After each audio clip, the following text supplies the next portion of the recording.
월요일 보이는 큐티에 오신 여러분 환영하고 축복합니다. 저는 김주현 전도사고요. 네, 저는 김민환 목사입니다. 여러분 반갑습니다. 네, 목사님 한 주 동안 어떻게 지내셨나요? 한 주 동안 정신없이 보냈던 것 같습니다. 뭐 일대 지장이 또 여러 개 있었고, 그다음 뭐 신방도 있었고, 그리고 이제 내년 준비를 위해서 또 이것저것 또 이 사람 저 사람 또 만나느라 좀 정신 없었던 것 같고요. 이번 주에 또 일들이 많잖아요. 특별히 고3 MT. 맞습니다. 그렇죠? 맞습니다. 그리고 수능. 여러 가지 많이 있네요. 그래서 정신없지만 그래도 우리 한 주의 시작을 힘차게 좀 나아갔으면 좋겠습니다. 네. 저도 정신없게 한 주를 보내긴 했는데 저는 그래도 고3 MT가 너무나 기대가 됩니다. 고3 MT. 일단 수능을 잘 봐야 되지 않을까요? 그렇죠. 그래야지 좀 기쁘게 다녀올 수 있을 것 같은데. 고3 애들이 잘 볼 거예요. 그리고 또 그 시험과 상관없이 또 하나님께서 그들의 인생을 책임져 주시니까 그걸 좀 믿었으면 좋겠네요. 네, 그럼 말씀을 보도록 하겠습니다. 좋습니다. 네, 오늘 말씀은 사도행전 24장 10절에서 23절의 말씀이고요. 저희가 함께 볼 말씀은 21절 한 절의 말씀입니다. 21절 한 절의 말씀 제가 읽도록 하겠습니다. 오직 내가 그들 가운데 서서 외치기를 내가 죽은 자의 부활에 대하여 오늘 너희 앞에 신문을 받는다고 한 이 한 소리만 있을 따름이니이다 하니 아멘. 네, 저는 일단 우리 월요일 보이는 큐티 이 역사의 내용들을 쭉 담고 있다 보니까 하루 이틀만 빠져도 도대체 이게 무슨 내용인가 싶어서 늘 이제 그 앞 내용을 좀 설명하는데 오늘도 마찬가지입니다. 토요일 주일의 내용을 조금 전달해 보려고 해요. 기억하시는지 모르겠지만 이제 바울이 3차 전도여행을 끝내고 그쵸? 그리고 이제 선교 보고를 하려고 예루살렘에서 이제 하려고 할 때에 이제 분위기가 좀 심상치 않은 것을 알게 되는 것이죠. 그리고 뭐라고 얘기해요? 지금 유대인들이 분위기가 장난이 아니다. 왜 그렇습니까? 좀 이상한 소문이 돈다. 너가 복음을 전할 때에 모세율법을 폐하라 이라는 식으로 가르쳤다라고 해서 지금 이들이 너무 열받아 있으니 너가 조금 그들 앞에서 그렇지 않다라는 모습을 보여주면 어떻겠느냐. 정결 예식을 하려 이제 성전 안에 들어가는데요. 어떻게 합니까? 사람들이 바울을 보자마자 막 때리는 것이죠. 그리고 로마 군인들은 그 소동을 보고 사람들과 분리시킵니다. 분리시켰으면 이제 뭐 괜찮을 텐데 바울이 분리시킨 그 상황 가운데 내가 말할 수 있게 기회를 달라라고 말하면서 그들에게 복음을 전하기 시작하고요. 이 문제는 이제 사실 그렇게 해서 계속 커져가는 것이죠. 결국에 바울은 이제 내가 이곳에서 끝날 수도 있다. 혹은 죽을 수도 있다. 외로움과 슬픔, 괴로움과 이 답답한 그날 밤 예수님께서 곁에 서서 말씀하시는 거죠. 담대하라. 그리고 뭐라고 얘기해요? 너가 예루살렘에서 혹은 너가 이곳에서 복음을 전했던 것 같이 이제 로마로 가서 복음을 전해야 한다라고 이야기하는 것이죠. 그리고 나서 어떤 일들이 일어나느냐? 이 사람들이 바울을 죽여야겠다. 이 유대인들이, 유대 지도자들이 바울을 죽여야겠다고 많은 것들을 준비하는데 제가 그 큐티 때 하나님의 어나더 클래스라고 했죠. 클래스의 차이를 보여주면서 많은 준비를 해서 이 바울이 빠져나오게 되는 이야기가 시작이 됩니다. 그래서 이 천부장은 40여 명의 유대인 암살단이 바울을 죽인다라는 그 이야기를 듣고요. 편지를 쓰는 내용이 이제 토요일의 내용이에요. 편지 누구에게 쓰느냐? 가이사랴에 있는 이 유대 총독에게, 벨릭스에게 편지를 씁니다. 그러니까 뭐라고 쓰느냐? 약간 거짓말을 또 써요. 이 사람이 뭐라고 쓰냐면 사람들이 로마 시민권을 가지고 있는 바울을 죽이려 하는 것을 우리가 구했다라고 약간 이제 거짓말을 하는 거죠. 자기의 공을 살리면서 뭐라고 얘기하느냐? 그런데 내가 보니까 바울이라는 사람은 잘못한 게 별로 없는 것 같다. 그런데 이들이 자신들의 종교적인 법, 자신들이 가지고 있는 문화와 생각으로 바울을 죽이려 하오니 우리가 이제 이 사람들을 보내려 합니다. 안전하게 보낼 테니 우리 가이사랴 총독께서 잘 좀 판결을 내려주시면 감사하겠습니다. 라는 편지를 보내고요. 말 그대로 보병 200명, 기병 70명, 창병 200명, 총 470명 정도의 사람으로 바울 하나를 모시고 이제 보내게 되는 것이죠.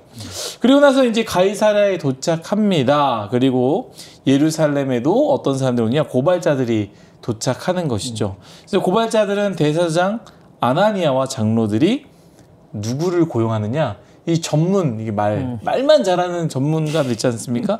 이 웅병가라고도 표현하는데, 이 더들로라는 사람을 이렇게 돈을 주고 이 사람을 구해와요. 그리고 이 사람에게 뭘 부탁했겠어요? 바울을 처형당할 수 있도록, 바울을 고통스럽게 할 수 있도록 너가 잘해라.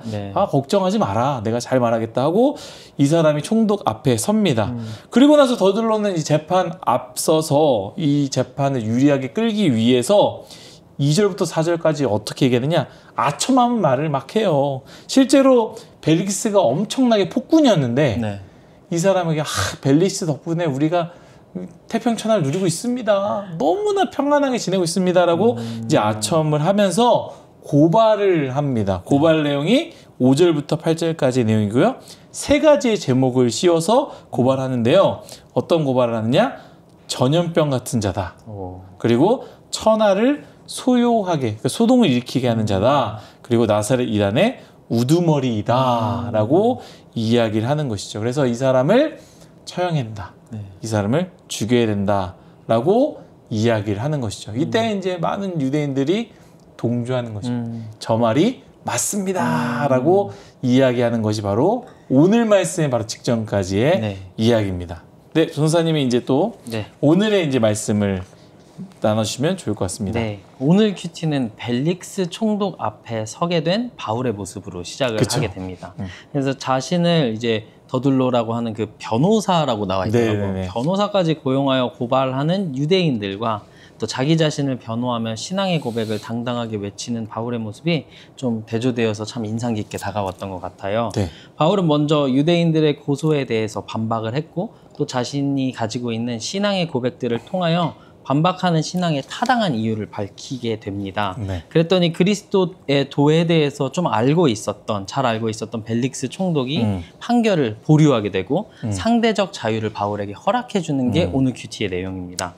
저는 오늘 본문을 보면서 선포되어지는 복음 앞에서 각각 다른 모습을 취하는 이 세 부류의 사람들의 눈이 갔던 것 같습니다.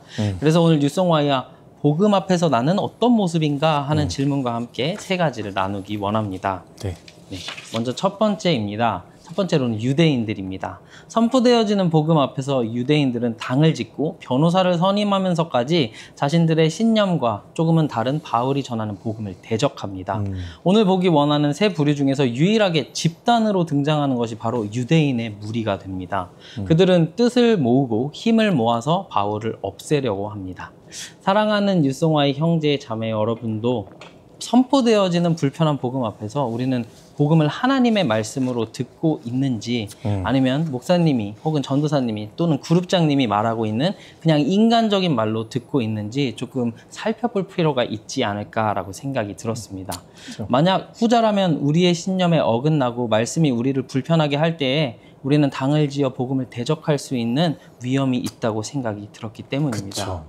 만약에 사람이 좀 별로다. 메시지에는 포커스를 안 하고 그 사람에 대한 불만과 불평으로 공격을 하게 되는 경우가 많이 있죠. 맞습니다. 그래서 부디 바라기는 우리 뉴송와의 모든 사람들이 선포되어지는 말씀을 불편하다고 배척하고 살아가는 게 아니라 불편해도 마음으로 받고 실천함으로 신앙의 성숙을 이룰 수 있었으면 좋겠습니다. 아멘. 두 번째는 바울입니다. 바울은 지금 스스로 자기 자신을 변호하고 있습니다. 그러면서 자신이 만난 하나님의 이야기를 하고 부활 신앙을 강조하고 있습니다. 그런데 잘 보면 바울이 자신을 변호하고 있는 것처럼 보이는 이 모습이 저에겐 바울이 하나님 편에서 하나님을 오해하는 자들을 향해 복음을 변호하고 있다고 느껴졌습니다. 마치 바울이 하나님의 변호사가 된 것처럼 말이죠. 오늘 저는 이 부분이 우리 삶에 있었으면 좋겠다고 생각이 들었습니다. 우리의 삶이 하나님의 부활과 복음을 증거하고 변호하기를 소망합니다. 믿지 않는 누군가와 말싸움을 하라는 것이 아니라 우리의 삶과 습관과 행동과 표정, 말투를 통해서 하나님의 모습이 비춰질 수 있었으면 좋겠습니다. 아멘. 네, 마지막으로는 벨릭스 총독입니다. 벨릭스는 바울이 유대인의 증거 부족을 지적하자 재판을 연기하고 바울에게 갇혀있는 동안 누릴 수 있는 최고의 자유를 허락해 줍니다. 물론 굉장한 호의지만 성경을 자세히 들여다본다면 벨릭스 총독은 이 도에 대해 잘 알고 있었다고 합니다. 그런데 재판을 연기했다라는 사실은 정치적 회피 전략으로도 볼 수 있다고 합니다. 그렇죠. 네. 어제 주일 담임 목사님 말씀처럼 네. 중간에 서서 머뭇머뭇 네. 하는 거죠. 사실 알고 있음에도 불구하고 네. 아 이거 선택했다가는 저렇게 당하겠지. 이렇게 선택했다는 아 이건 또 문제가 되겠지. 맞아요. 그래서 폭동에 대한 책임을 회피하면서 동시에 유대 지도자들과 원만한 관계를 유지하려고 하는 것이죠. 또 바울에게 제한된 자유를 주었다는 것 자체가 바울이 죄가 없음을 간접적으로 인정하는 것이라고 합니다. 저는 벨릭스 총독의 모습을 보면서 동시에 저의 모습을 보게 되었습니다. 모든 걸 좋게 하려고 하다가 보니까 모두에게 좋은 사람이 되려고 하다가 보니까 모두가 윈윈할 수 있도록 하려다 보니까 복음은 내 안에서 내 삶에서 사라지고만 있는 것 같습니다. 알기는 하지만 살아내지는 못하는 복음은 아무짝에도 쓸모가 없음을 저도 오늘 말씀을 보며 다시 한번 깨닫게 됩니다. 부디 우리 뉴송와이 모두가 복음을 보며 잘 안다고만 생각하는 게 아니라 믿음의 결단과 순종으로 복음을 잘 살아내는 믿음의 공동체가 되기를 축복합니다. 아멘. 결국에는 이 벨릭스가 도를 알았지만 믿음으로 받아들이지 않고 도를 알았지만 살지 않았던. 사실 우리 청년대학부 지체들도 도를 안다라고 할 수 있는 분들이 굉장히 많이 있을 것 같아요. 뭐 저를 포함해서. 근데 중요한 게 아는 것이 사는 것과는 다르잖아요. 맞습니다. 뭐 예수님의 십자가가 이렇다, 예수님의 부활이 이렇다, 저 사람은 잘 모르고 있다, 저 사람은 가짜다라고 말하지만 정작 나는 예수님의 부활의 삶을 살고 있는가, 나의 입술에, 나의 행동에, 우리 전선생님이 얘기했던 것처럼 표정과 우리 손짓과 우리 발걸음들이 정말로 부활의 삶을 살고 있는가, 아니면 아는 것만 알고 있어서 잘 모르는 거에 대한 불만과 불평을 쏟고 있는가, 우리가 좀 그걸 바라볼 필요가 있는 것 같습니다. 그럼 제가 기도하고 마칠까요? 기도하도록 하겠습니다. 하나님, 우리의 인생, 바울과 같은 인생이 되게 하여 주옵소서. 아멘. 물론 우리의 삶 종종 벨릭스와 같은 모습이 나올 때도 있고 때론 유대인과 같은 모습이 나올 때가 있습니다. 하나님, 그러한 인생이 되지 말게 하시고 아멘. 복음 앞에서 부활의 삶을 살아낼 수 있는 우리 모두가 되기 원합니다. 아멘. 하나님, 특별히 이번 주 목요일 날 수능 시험이 있습니다. 하나님, 그들에게 은혜를 허락하여 주시고 아멘. 특별히 그 인생이 하나님으로 말미암아 그 인생이 나아가는 것이고 승리하는 것이며 인도받는다라는 것을 기억하고 수능으로 인해서 내 삶이 바뀐다, 수능으로 인해서 내 인생이 다르게 된다라고 믿고 붙잡다가 어려움이 없도록 하나님, 그들에게 은혜를 더하여 주옵소서. 아멘. 모든 통치하시는 예수님을 바라보며 그분을 믿기 원합니다. 감사하며 예수님의 이름으로 기도드렸습니다. 아멘. 네, 오늘도 월요일은 찾아왔고 우리가 또 힘내서 말씀으로 한 주를 살아가야 할 날이 다가왔습니다. 맞습니다. 그리고 소망인 것은 사도행전이 곧 끝나가고 있다라는 것. 여러분 힘들겠지만 사도행전 사실 보면 저는 개인적으로 굉장히 은혜가 되거든요. 근데 뭐 저만 그렇게 생각할 수 있어가지고 네, 여러분 어쨌든 사도행전이 곧 마무리가 되고 있어요. 그런데 무서운 건 뭐냐? 예레미야가 기다리고 다시 오나요?